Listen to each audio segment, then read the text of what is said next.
Siri, play the Aviation News Talk podcast. Okay, Aviation News Talk podcast now playing. Hello, and thank you for joining us for episode 40 of the Aviation News Talk podcast, where we bring you general aviation news and information you can use. Coming up, in July, we told you about an Air Canada jet that had a close call at SFO. Believe it or not, Air Canada is in the news again for another incident at SFO, and we'll tell you how it relates to general aviation. And in episode 38, we told you about the NTSB report on a balloon pilot with drugs in his system. And this week, Congress wants to make a change for balloon pilots. And the FAA has just come out with a huge fine for a very small avionics manufacturer, and we'll tell you why that fine is so big. And finally, everyone knows that weather can be a challenge in Alaska, and we'll tell you about a recent incident of low ceilings at one Alaska airport. Then later, we're going to talk about a new feature in this show that I'm calling the Accident Corner, where we'll talk about recent GA accidents and what we as pilots can learn from them. Welcome to Aviation News Talk, where we talk about general aviation. I'm Max Trescott, and I'm here to educate and inform you as a pilot or student pilot, and hopefully have a little fun along the way by sharing my over 40 years of experience as a certificated pilot, author, and as the 2008 National Flight Instructor of the Year, representing all 96,000 CFIs in the country, and as a specialist in Cirrus aircraft like the SR20 and SR22. Now, last week we sat down and talked with designated pilot examiner Jason Blair about the many gotchas that can trip you up and send you home just minutes after you arrive for your check ride. If you missed that show, you'll want to check out episode 39. And this week we have lots to share with you, and it all begins now.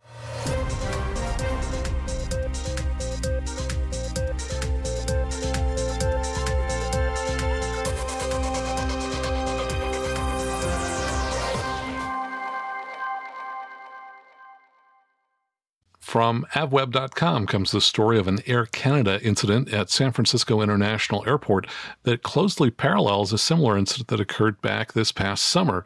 Now, we talked extensively about that incident here on this show, in which an Air Canada A320 got within just a few dozen feet of touching down on a taxiway, which had 4 fully loaded airliners ready to take off.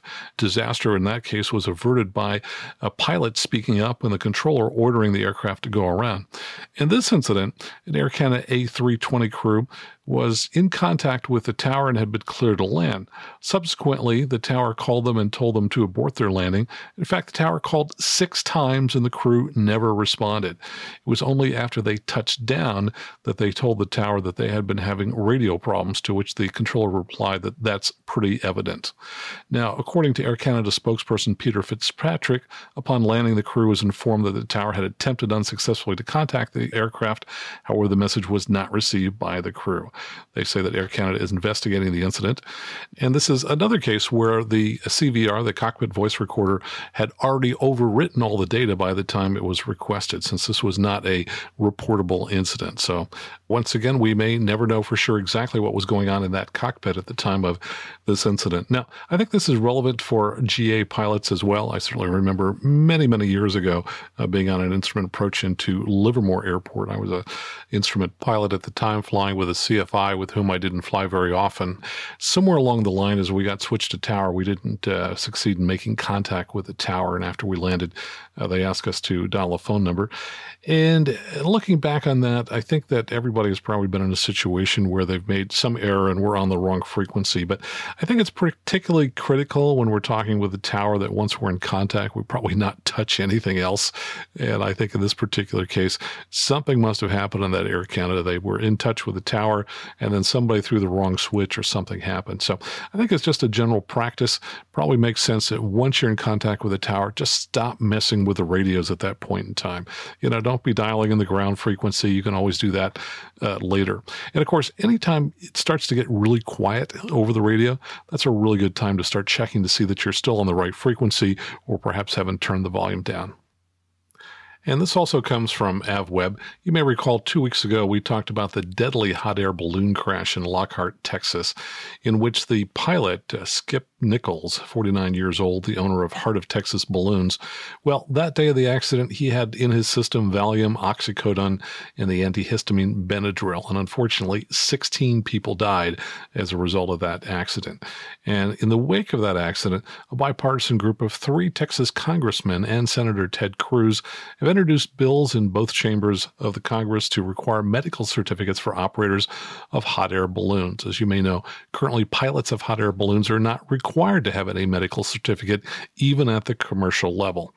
It's called the Commercial Pilot Balloon Safety Act of 2017, and the bill would apply to all levels of balloon certificate holders. The text of this bill reads, not later than 180 days after the date of the enactment of this act, the administrator of the FAA shall revise Part 61.3 of the FARs relating to medical certificates to apply to operators of air balloons to the same extent such regulations apply to operators of other aircraft. So there's no telling if this will pass, but I think there's probably a good chance it will, and hence changes to balloon operations in the future. Now, speaking of balloons, this story comes from blog.x.company, which is a blog for the Alphabet company, which owns Google. And it talks about Project Loon in Puerto Rico. And they say that last month, Hurricane Maria made landfall in Puerto Rico as a Category 4, and as we all know, caused significant damage to the island's connectivity. Now, in the weeks following the disaster, Project Loon, that's Loon, like the bird. Project Loon team has been working with the government of Puerto Rico and various agencies to bring balloon-powered internet to the island to help. Now, thanks to their support, they say they're now collaborating with AT&T to deliver emergency internet service to the hardest-hit parts of the island. Project Loon is now supporting basic communications and internet activities like sending text messages and accessing information online for some people with LTE-enabled smartphones. This is the first time, Google says, we have used our new machine learning-powered algorithms to keep balloons clustered over Puerto Rico, so we're still learning how best to do this. As we get more familiar with the constantly shifting winds in this region, we hope to keep the balloons over areas where connectivity is needed for as long as possible. Now, they've got multiple stories on that blog site that talk about how they've developed this technology. They said, for example, that their first sizable tests were in New Zealand back in 2013, and that Loon balloons have flown more than 26 million kilometers around the world. And they say thanks to improvements in balloon design and durability, many balloons stay airborne for more than 100 days, with their record-breaking balloon staying aloft for 190 days. And basically the way they're able to keep these balloons on station is to change the altitude that they're at so that it can more or less keep the balloon staying over a particular region. And our next story also comes from AvWeb. It's about the FAA proposing a $3.7 million fine against an avionics company called NavWorks. Now, when I first heard about it, I thought, wow, I remember seeing what looked to be the husband and wife that ran that company years ago at a trade show. It appeared to be a pretty small mom and pop business. And I thought, wow, why is the FAA picking on these guys? Well, the details are that the FAA says that the company was allegedly altering its ADS-B transmitters to hide the fact that they used a non-compliant GPS chip. Now, the agency said that NavWorks knew the chip didn't meet standards that were tightened in 2015 for SIL, that's system integrity level, and that rather than using a conforming chip, the company changed some software in their ADS-B 600B unit to omit a code that falsely indicated that the chip met the standard. Anyway, the FAA says the company advertised and sold the devices as being compliant with the 2020 ADS-B mandate when the substandard chip made the transmitters ineligible. Last week, the company abruptly closed its doors and seemed to try and shift responsibility to the company that makes the GPS chips. According to AvWeb, all the former contact information they had, emails and phone numbers, were now out of service. They were unable to reach anyone at the company. And from General Aviation News comes this warning to pilots in Southeast Florida. As winter approaches, pilots are encouraged to review and comply with all NOTAMs regarding, guess what? They're coming back, presidential TFRs that will be active while the president is at Mar-a-Lago, the Palm Beach home. These POTUS TFRs will impact the Palm Beach International Airport and the surrounding areas. They're all, of course, active when the president is at Mar-a-Lago. TFR will consist of a 10 nautical mile inner circle in which nothing is going to fly, and unfortunately, That's going to shut down, as it has in the past, the Palm Beach County Park Airport at Lantana. I've flown out of that airport in the past. Great airport. Incidentally, I did read that Palm Beach Helicopters, where I once took a helicopter lesson there, is looking to create some type of barge that they can move off into the intercoastal waterway and be able to recover helicopters there, which would be away from the TFR. Anyway, the outer 30-mile circle, you can fly in that area. However, you must be on a squawk code, and many operations such as flight training are prohibited. If you happen to be flying into PBI, runway 10 left can still be used, but you do need to make an immediate turn away from Mar-a-Lago right after takeoff.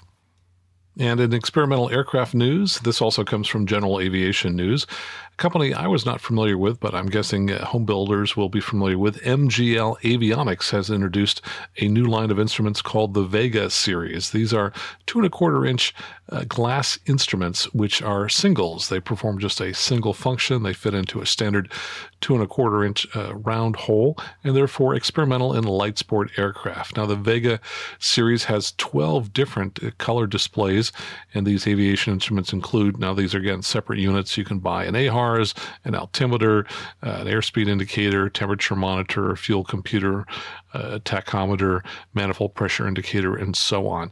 Each of the instruments has multiple display and customization options according to the company, and they have a high-resolution backlit color graphics display, which provides, they say, excellent daylight readability even in direct sunlight. Now, each of these individual instruments has a rotary control that you can turn, plus 2 independent keys that allow you to navigate the menu and to also perform specific functions for that instrument. The Vega series has a voltage range of 8 to 30 volts DC, and it's got built-in reverse and overvoltage protection. So if you're a home builder, you might want to check out MGL Avionics' new line of instruments. Now, one of the things the general public is not aware of, that as general aviation pilots, we can often find free courtesy cars available at many of the airports that we fly into. And this again from generalaviationnews.com. A company called Airport Courtesy Cars has a website, which they are now upgrading. Apparently, they used to have an iPhone app in the past, but now they're moving the service to the web, in which they list more than 1,800 courtesy cars that are available nationwide. And I went to the website just to get a feeling for some of the listings. For example, I went to Concord, California, at the airport there. The comment is Pacific States Aviation. They give a phone number as a white Toyota crew car. Tanya was very nice and loaned it overnight. So those are the kinds of comments you would see. Here's one from Oceano. That's a L52 down in the central coast of California. By the way, one of my favorite airports to fly into. And their comment there is, no car, but Derek says free bikes to borrow for rides to the beach or around town. There's an envelope to add a little cash if you want as a donation for the maintenance, but it is not required. And I have used those bicycles multiple times. Great fun to be able to take a bike and go into downtown Oceano and go right next to the beach. So that's aviationcourtesycars.com. And finally in the news comes a story from KTVA.com. That's a television station up in Alaska, and it's about low ceilings. No, we're not talking about the weather. This was originally a Facebook post. It was made by a gentleman by the name of Scott Babcock, and it occurred at the Wiley Post Will Rogers Memorial Airport, which is located near Barrow, Alaska. And apparently this is the northernmost airport in Alaska. Well, according to airport officials, they had storms at the airport, and while the staff was out cleaning the runway after the storms had passed, they found a seal hanging out on the runway. This wasn't just any seal. This was a 450-pound seal lying on the runway. It turns out that the law does not allow airport officials to move a seal, so they had to call the appropriate fish and game officials to come out and move the seal. Now, the story was picked up by the Alaska Department of Transportation and Public Facilities, and on their Facebook page, they said, this big guy decided to do a little wintertime sunbathing on the Barrow Airport runway yesterday, and they had the hashtag Alaska Problems. They say the North Slope Borough Animal Control eventually removed the seal and air traffic was able to resume. Aircraft operators should continue to be aware of low ceilings at our North Slope facilities. And all I can say is, I think it's always great to see a government agency with a sense of humor. Well, that's the news for this week. Coming up, our new Accident Corner feature, in which we'll be talking about some recent accidents, 2 of which involve flying too low, plus listener questions. A pilot asks whether to display maps in ForeFlight in the north up or the heading up orientation. And another pilot asks whether it's okay to keep an assigned squawk code even after ATC tells you to squawk VFR. Stick around because we'll be back with answers to those questions and more right here on the Aviation News Talk podcast.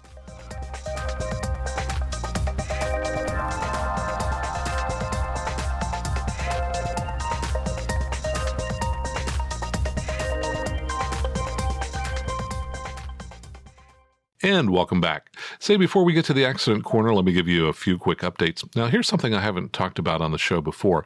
I do provide consulting from time to time for pilots, often over the telephone, for a variety of different issues. And I just wanted to highlight a couple of those calls over the last 7 to 10 days. Both were with listeners to this show. One was a pilot who was on a very long cross country with his family, and at the very end of this trip, at the end of the day, it was nearing dusk, mistook a road for the airport that he was planning to land at. So he was about 3 miles away from the airport and was planning to land on the road. We talked about all the different factors that were possibly involved and a variety of techniques that he can use that will totally eliminate that possibility in the future. And I also talked with a gentleman who's about to begin training for his private, and he wants to buy an SR22. And we talked about the various alternatives available for flight training, as well as which SR22 might best meet his needs and the timing for when to acquire that and how to fit that into his training. And then separately, I recently flew with a pilot who pulled a parachute on an SR-22. He's agreed to come onto a show sometime in the future to talk about the events that led up to that and what it was like to ride that aircraft down to the ground. So look for that show coming up here sometime in the next couple of months. And if you're looking for consulting on anything, just go ahead and go to my contacts page at aviationnewstalk.com. And at the top, click on Contact, send me an email. Be happy to set up a phone call with you. Let's see, the survey for portable ADS-B receivers is still up. So if you use a portable ADS-B receiver, please go ahead and take our survey. Tell us about your experience, how it's been, any issues you've encountered, which model you're using. And you can find the survey by going out to aviationnewstalk.com/survey, or just tap the artwork on your smartphone and you'll find a link there in the show notes. I'm also thinking about possibly getting one or more of those to test and review on the show. So if there's a particular model you're interested in having me review, please let me know. Now, this is the part of the show where I briefly talk about a couple of ways you can help support the show. First of all is the Patreon page. We've got a number of new supporters, and I would like to thank Bill Berry, Michael Spain, Jim Yaris, Jesse Bunch, all of whom are new Patreon supporters. And I want to thank Don Mack for increasing his pledge recently. So speaking of the Patreon page, I, in the past week, have listed stories about a water canyon salute to a Cirrus that was arriving in its new home in Ecuador. So that's pretty exciting. Usually that's something reserved for airline pilots on their last trip just before retirement. But in this case, a brand new Cirrus was being welcomed to Ecuador.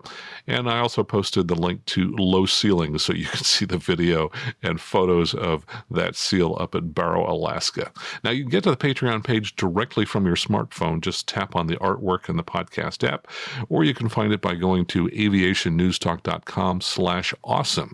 And I have a number of posts there under the blog section. You can also take a look and see at the various membership tiers which are available. At different contribution levels, you get different goodies. For example, at the $4 a month level, Patreons get access to the original script for each show.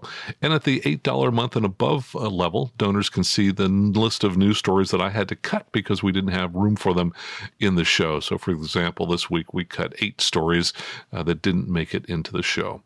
Just go out to aviationnewstalk.com/awesome. There are lots of free posts that you can look at and then consider making a contribution. Now stick around because in 7 seconds, we'll be back with the Accident Corner.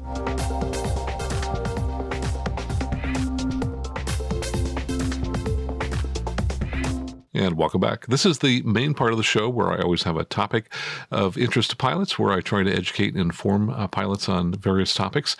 I thought we might take it a little bit of a twist and start doing some accident reviews from time to time. I've been a student of accidents since I first became a pilot many years ago, and I think that's a beneficial way to learn about what other people have done in aviation that have caused problems.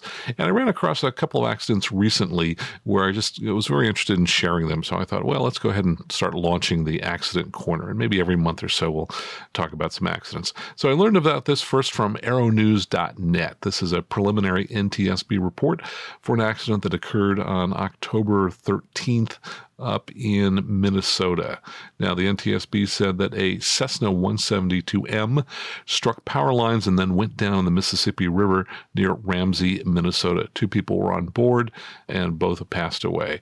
According to the NTSB, the accident occurred at 17:34 local, which would be about 5:30 p.m. And according to the Star Tribune, a newspaper in that area, a lieutenant from the sheriff's office said that a husband and wife were out for a flight. He said that he was flying upriver in a westerly direction. Skies were clear, but he may have been blinded by the sun. That may have played a part in him not being able to see the power lines. Now, there is ground-based video footage which depicted the plane flying at a low altitude over the Mississippi River, about 200 yards east of the accident site. The airplane appeared to be near treetop level, proceeding northwest along the river. It appeared to be intact at that time and in a shallow left turn, apparently turning to follow a bend in the river at that location. Now, witnesses reported observing the plane strike power lines as it was flying level along the river. Several witnesses noted the plane was below the level of the trees which lined both sides of the river. One witness initially thought the pilot intended to fly under the power lines due to the low altitude of the aircraft, and several witnesses also noted that the sound of the engine seemed normal and steady before the accident. Now, the airplane impacted a set of 4 power lines that were installed horizontally across the river, and they were installed with dual pole supports on each side of the shoreline, but the supports did not appear to extend above the height of the trees on either side of the riverbank. They said the lines were marked with red aerial marker balls on the power lines over the river. So obviously this accident was 100% preventable if the pilot had not been flying low over the river. Now, I'm sure there are folks out there saying, oh yeah, but that's fun. I like doing that. Yeah, he should be allowed to do that. Of course he's allowed to do it. But as a seaplane pilot, I can tell you that when we fly low, as we're forced to land, we'll spend a lot of time scouting out the area ahead of time to try and find obstacles, to find the best approach. You know, we don't just kind of launch and go, oh, I think I'll go land on that piece of water without fully inspecting it ahead of time. So I'm not saying you should never fly low above the ground. I'm saying that it's really not safe to do it unless you carefully inspect everything in the area. But I have to say I'm a little biased. I think that pilots should not be off inventing maneuvers that they haven't been taught as part of their pilot training. And most people aren't trained to fly low over the ground. Part of the reason I'm particularly biased against this is I know a gentleman who killed himself and his granddaughter a couple years ago by flying low over the ground. Now, you'd think, okay, so maybe he wasn't that great a pilot. Well, he was actually a retired airline pilot. He was about 65. He had gone to a local university which specializes in training folks for airline careers. He was incredibly knowledgeable. I actually saw him about 3 weeks before the accident at a banquet dinner that we both attended. I talked with him. 3 weeks later, he was out in his Cessna tail dragger, which I think was a 140, possibly it was a 170. He had his 18-year-old granddaughter in the plane with him, and unfortunately they struck power lines and died. Now, these power lines were nowhere near an airport. Afterwards, I spoke to one of his college classmates who said, yes, he liked to chase cows. People, I'm telling you, this is just stupid behavior.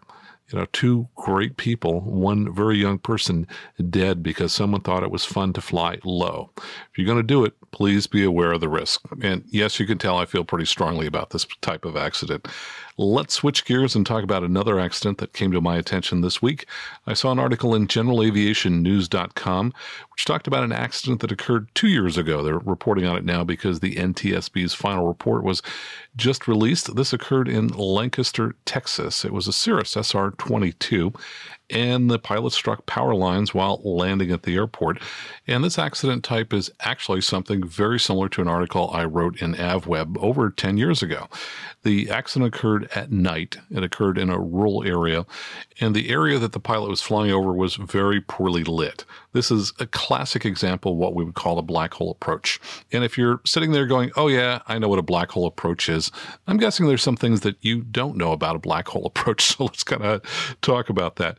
By the way, what made this accident incredibly unusual was that the plane first hit a set of power lines, and the passenger and pilot felt the jolt.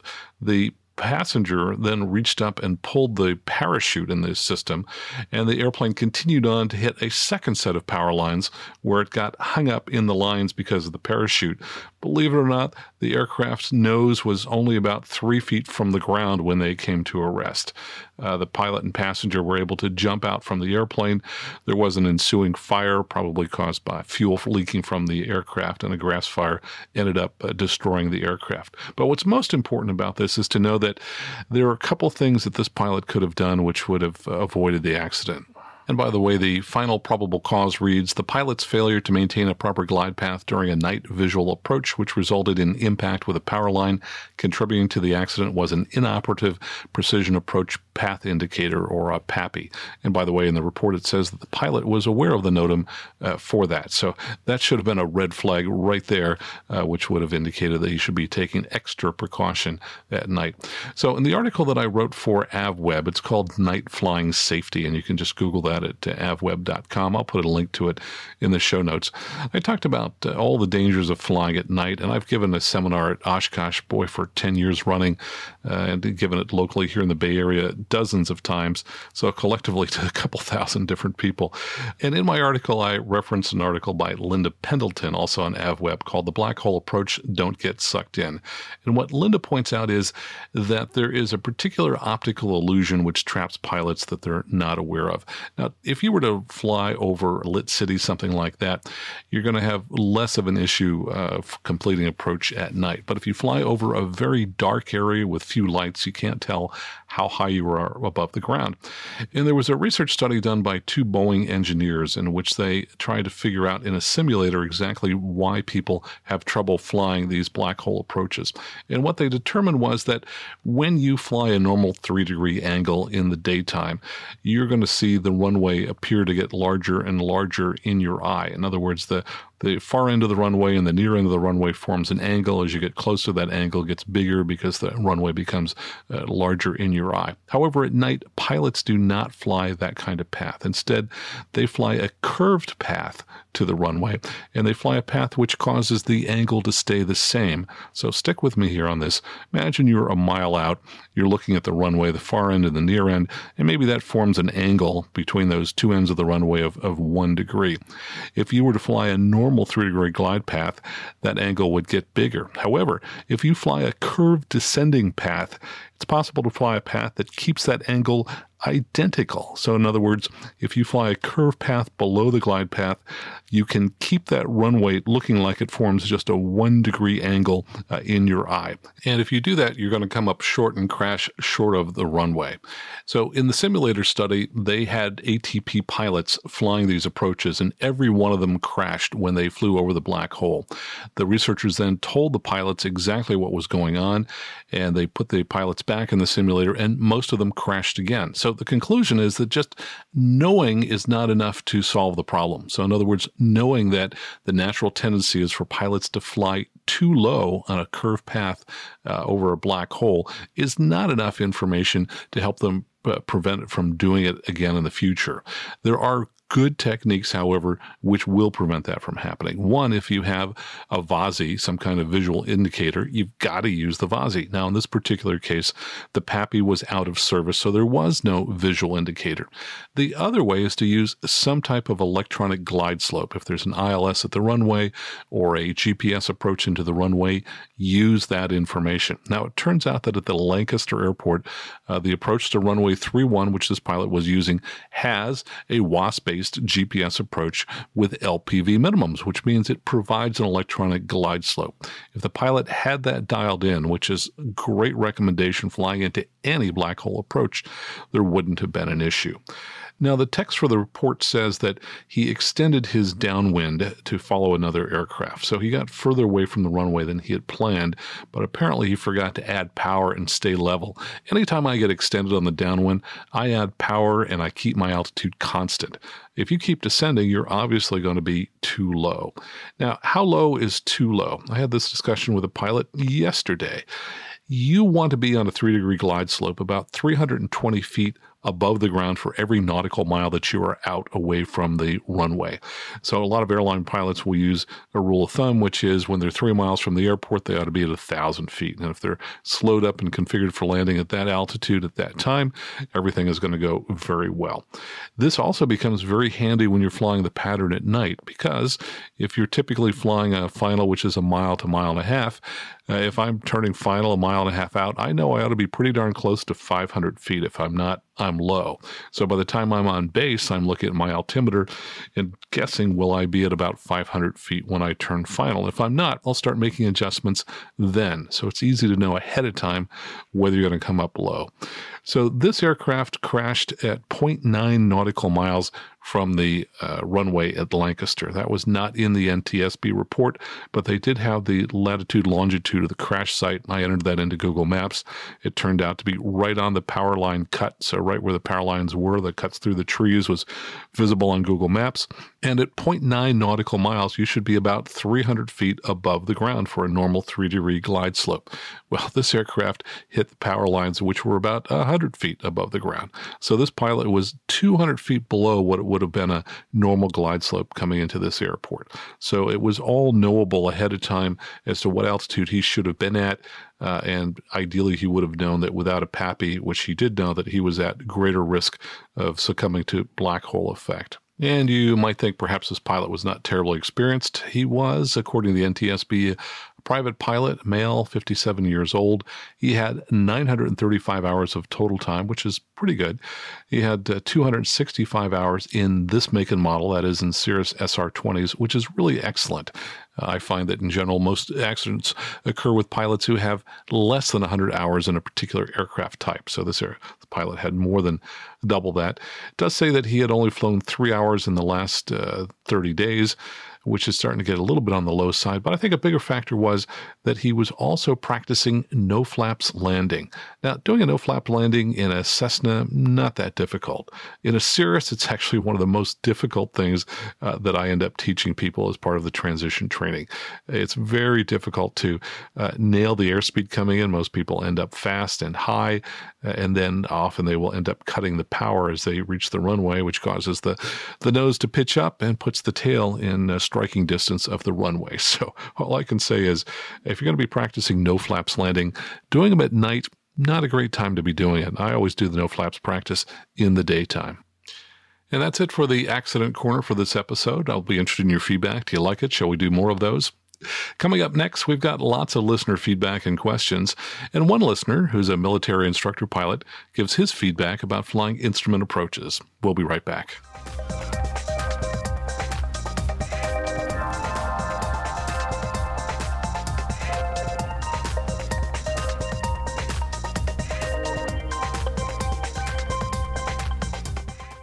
And we've got lots of listener feedback and listener questions coming up. But first, a quick thank you to the 5 people that posted reviews in the last week on Apple Podcast app.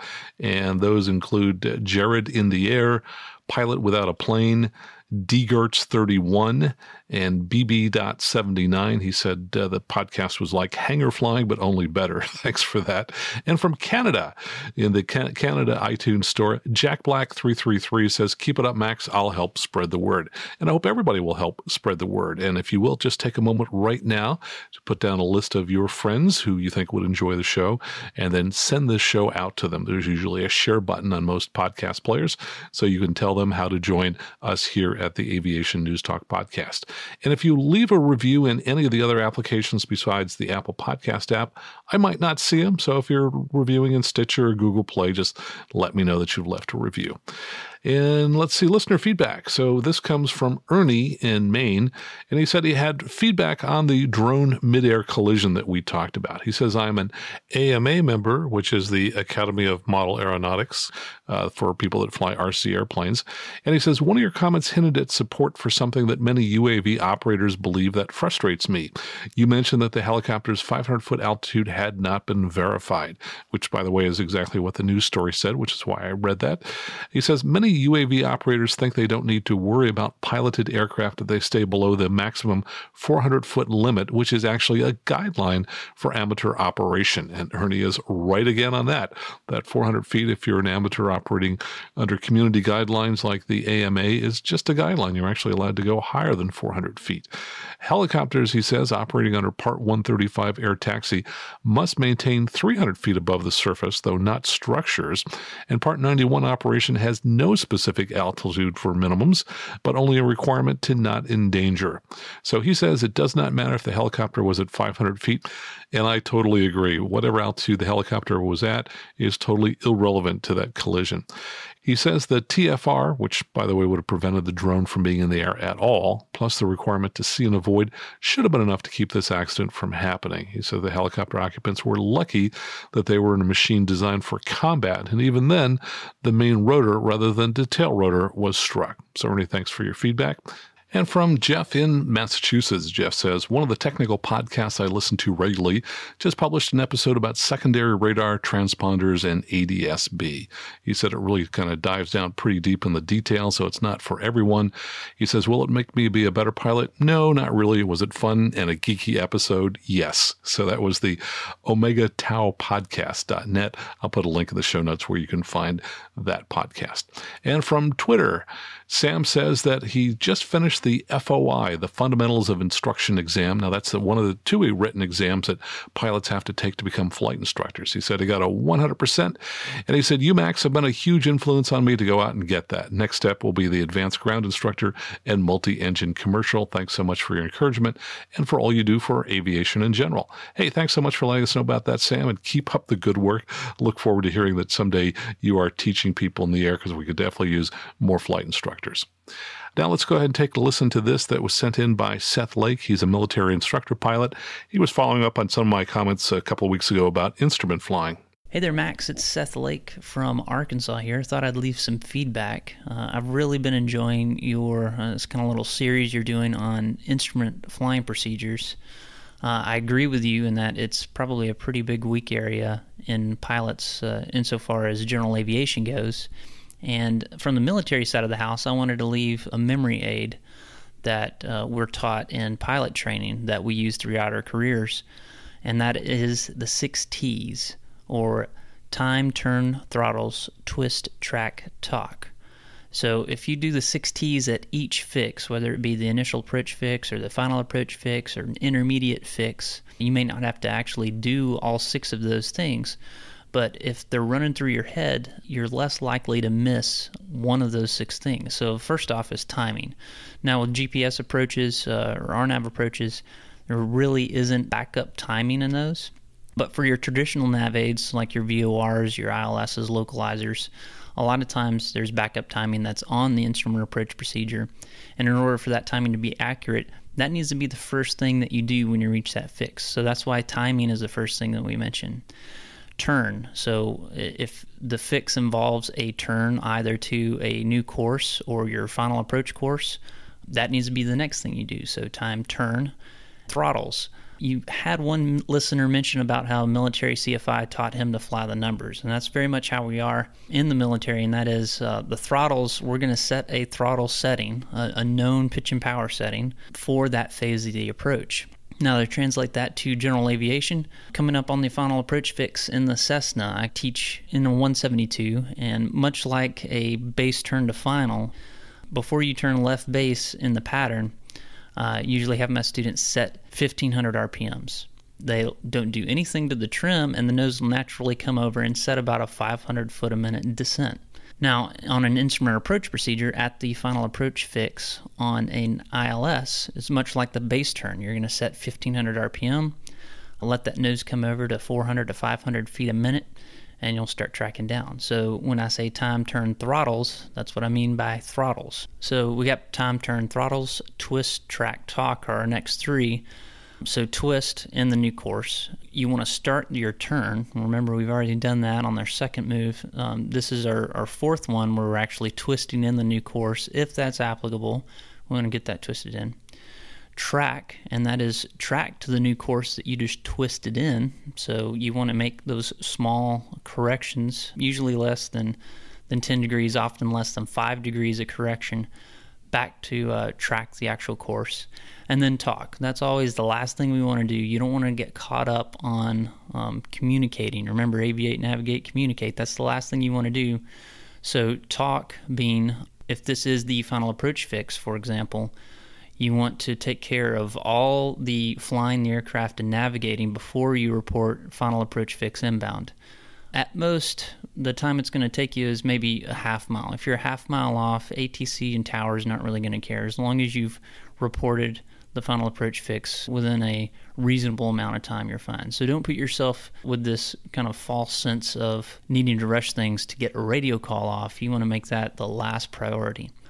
All right, well, I just thought I'd pass along that memory aid. I really enjoy using it and teaching it, and I think my students in the general aviation side find it helpful. As always, extremely good podcast. Really enjoying your content. You've done a great job. Keep it up, and talk to you later. Seth, thank you for sending that in. Yes, I teach the 5 Ts, so we don't include track, but I think that's a really good addition. I'll probably start mentioning that to pilots as well, too. Let's move on to listener questions. This comes from listener Philip Hughes. Hi, Philip Hughes. Have a question. When using ForeFlight, do you use north up or track up? When I use north up, I seem to have better geographical awareness, but when I do track up, better situational awareness, for example, interpretation of traffic. What do you do, and what do you think? Thanks. Philip, thank you for your question. And anyone else who wants to record a question, as Philip did, just go out to aviationnewstalk.com, click on listener questions at the top, and that'll take you to the SpeakPipe app where you can then record a question directly from your smartphone. And Philip, I think I'm going to get in trouble here because I know that probably at least 15% of the people out there are going to disagree with me. So here's what I do, which is what you ask. When I'm using glass cockpits, when I'm using ForeFlight, I am almost always set up for the heading up or track up mode. I almost never use north up. My experience has been that when I fly with other pilots, probably about 15% of the pilots always want to use north up.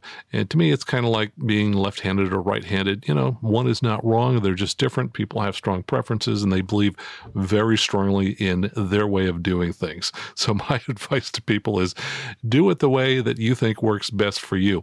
But why do I use heads up and track up? I use it for a couple of reasons, the most important one of which is for traffic. When I see traffic on the screen, I want to be able to know instantly where to look for that traffic. If I'm in a heading up or track up mode and it shows traffic to the right on the screen, I know I can look out the right window and that's where the traffic's going to be. I find it somewhat confusing to be in north up mode when I'm flying south and then everything is reversed. You know, if the traffic is on the left side, I have to now look out the right window. That doesn't make any sense to me because you want to be able to intuitively know instantly where to look for traffic. And in my mind, having the track up or heading up mode is the best way to do that. And a secondary reason, though this one's not as important, is that I was always taught that when flying across country, I should have the map folded and oriented in the direction that I'm going. So rather than holding a sectional chart north up, I go ahead and turn it in the direction that I'm flying. So if I'm flying south, the chart is oriented south. And so I like to have my glass cockpit and ForeFlight set up so that it shows me going the direction that I'm heading. Now, I will admit that sometimes on really long cross-country flights, you know, flying across the country, I will sometimes set things up for north-up mode. And I just find that perhaps when I'm going east to west across the country is a way to kind of see when state boundaries are coming up and things like that. But usually that's just kind of really long, I'm not going to say boring, but really long flights across the country. I'll sometimes have it set up in north-up. But boy, when I'm flying in busy, congested airspace, which is what I'm doing 95% of the time, I find that heading up or track up mode works exceptionally well for situational awareness with traffic. And here's a question that comes from JD in New Jersey. He says, I love the podcast and have a question on transponder operation. During a recent EAA chapter meeting, we were discussing best practices at our local airport in New Jersey, which is frequently within the outer ring of the presidential TFR when the president is in Bedminster, New Jersey. A pilot in our group stated every time he flies VFR and utilizes VFR flight following, he always keeps his previously assigned ATC squawk until after landing, even after being instructed to squawk VFR frequency change approved. That way, he claimed, you are always covered whether a TFR is in effect or not. I disagree with him and believe you must comply with ATC's request to squawk 1200 unless you request otherwise. But the only thing I could find in the FARs to support my position is FAR 91.123b, which states, except in an emergency, no person may operate an aircraft contrary to an ATC instruction in an area in which air traffic control is exercised. However, it seems once you are told to squawk VFR and change frequency, air traffic control is no longer being exercised. Could the pilot be right? What are your thoughts, and is there anything in the FAR aim I can cite to back up my position? Thanks for all the good work you do on your podcast. Okay, thanks for your question. Here's the initial email I sent back to JD, as well as some follow-up that both he and I did. I said to him, I totally agree with you on this, and here's why. In our area, we are given both instructions when ATC kicks us loose, depending upon the airport we're landing at. Now, if we're landing at an airport with fusion radar, ATC very clearly tells us radar service terminated, remain on that beacon code, and contact tower. But if we're going to an airport that lacks radar, and this includes some towered airports, they will say radar service terminated, squawk VFR, good day. Now, the nice thing about going into an airport with a radar and staying on that code is the tower has seen us on their pick list of inbound aircraft for a really long time, so they already know that we're coming. That way, when I call, I can just give my call sign, the ATIS information, and say landing. I don't have to give a position because they already know where I am, which makes for a very short call up to the tower. And I went on to say, frankly, I see a lot of pilots who make things up and do things their way because it makes sense to them. This seems like a good example to me. Best way to find out for sure is contact your local TRACON, phone the supervisor's desk, and ask them. I'm betting they will say to do what ATC says. Well, I went ahead and contacted our local TRACON, and JD actually went ahead and contacted his. And so this came back from Jason Bush. He's a frontline manager at the Northern California TRACON and a private pilot. He's been vectoring aircraft since 1991. So he said to me, "Hi, Max. Staying on a discrete beacon transponder code when specifically told to squawk VFR is a bad idea. Once the controller says squawk VFR, they also do a computer entry that drops the data tag out of the system or whatever automation they're using." He says each TRACON, which in this case would be NorCal Approach, and ARTCC, which would be a center, is delegated a specific subset of the 4,096 possible codes. So if a TRACON or center has a high volume of traffic, the recently terminated transponder code could be up for reassignment fairly quickly. Then, if two aircraft are on the same code, one calling for service and one failing to squawk VFR when he was told, it could cause a delay in getting the new data tag started, or worse, the new data tag could move to the aircraft that was supposed to squawk 1200. A good point was made to the security TFR issue, however. Controllers are creatures of habits, and when security TFRs come to town, it can sometimes be difficult for the controller to remember to not terminate the code where they normally do. If the aircraft is immediately leaving the TFR, this might not be an issue. However, if a radar service terminating aircraft remains in the TFR for landing, it very well could be a serious issue if they're on a 1200 code. So he says, if you're not clear of the TFR, I'd suggest saying to the controller, verify you want me to squawk 1200 in the TFR, or shouldn't I stay on the code for the TFR, to save the controller from those creature of habit reflexes and to save yourself from an unplanned close encounter with an F-15. And Jason, thanks so much for taking the time to write back and provide that viewpoint from the Northern California TRACON, the people which I'm talking with on the radio virtually every day. They do a fantastic job.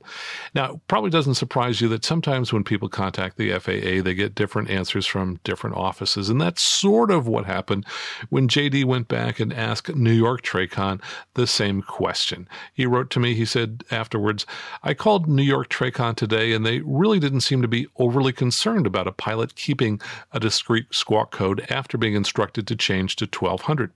They were unable to provide me with a specific FAR or ATC regulation prohibiting this. However, they did say that if an airplane with a discrete code drops off the radar, in other words, lands at an uncontrolled field, it could result in ATC initiating search and rescue procedures, which would begin with a call to the airport manager and escalate from there. However, they did say that if the airplane was ADS-B equipped, that scenario could not be an issue. So I think the net takeaway of all this is when ACC tells you to stop squawking VFR, go ahead and do that unless you're still in a TFR, in which case you might want to question them about that. JD, thanks so much for sending in your question. Anybody who wants to send us a question, go ahead and go to aviationnewstalk.com, go to the top, click on listener questions to either record a question or click on contact to send us an email.